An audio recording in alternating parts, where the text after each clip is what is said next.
Bem-vindo a mais um vídeo da série Conhecendo os Elementos. No vídeo de hoje, falaremos sobre o oxigênio. O nome oxigênio deriva de duas palavras gregas, oxis, que significa óxido, e genes, que significa produtor, criador.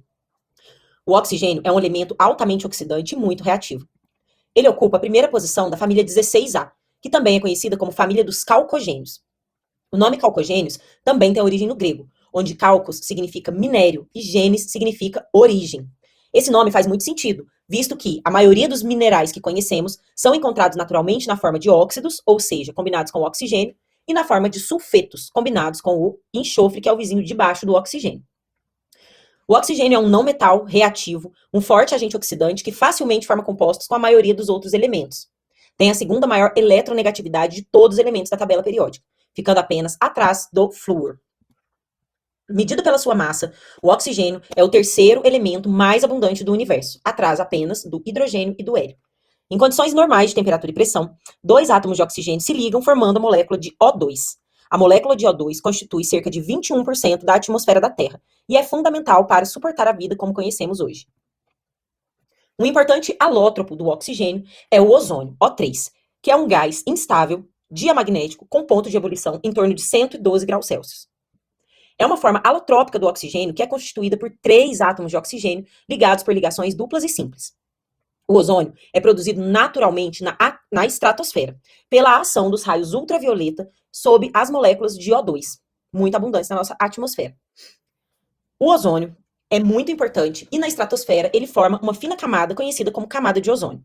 A camada de ozônio fica entre 25 e 30 quilômetros de altitude e nos protege, assim como a todos os outros seres vivos, contra a ação nociva dos raios ultravioleta, deixando passar apenas uma pequena parte destes. A história de obtenção e conhecimento do oxigênio é bastante interessante. Inicialmente, Carl Schell, que era um farmacêutico sueco, identificou o oxigênio quando ele aquecia o óxido de mercúrio e observou que um gás era liberado.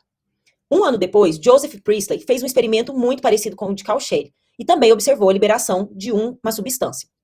O interessante é que Joseph Priestley não conhecia o trabalho de Schell. Schell trabalhava sozinho em seu laboratório na Suécia. E, por esse motivo, seus trabalhos não foram tão divulgados, não foram tão conhecidos.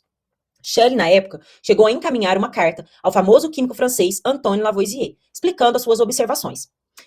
O experimento de Schell e Priestley foi muito importante e muito parecido com o que Lavoisier desenvolveu também. Porém, esses dois cientistas acreditavam na teoria do flogístico, que era uma teoria que dizia que corpos combustíveis possuiriam uma matéria interna chamada de flogisto. Essa matéria seria liberada durante os processos de combustão. Lavoisier, então, conseguiu fazer experimento muito parecido com os dos dois cientistas, mas sua explicação passou longe do flogístico, uma teoria na qual ele mesmo não acreditava. Ele já propôs que o gás que saía quando se aquecia o óxido de mercúrio era um gás transparente, que ele nomeou de oxigênio, que pode ser traduzido literalmente para gerador de óxidos. O oxigênio possui massa atômica igual a 15,999 unidades de massa atômica. Essa massa é obtida pela média ponderada dos seus isótopos estáveis.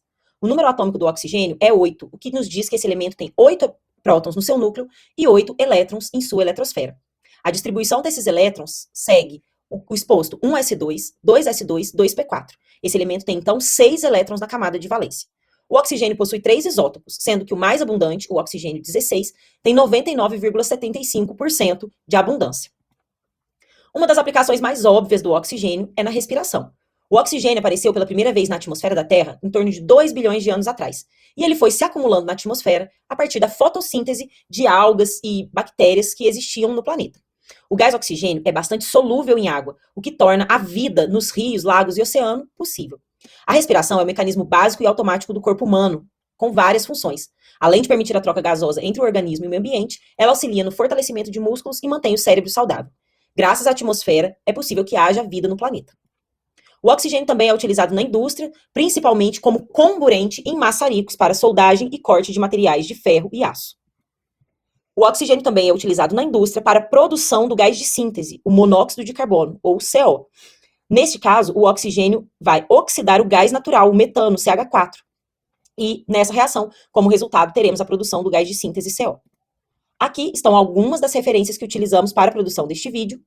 E no próximo vídeo, falaremos sobre o elemento de número atômico 9, o flúor.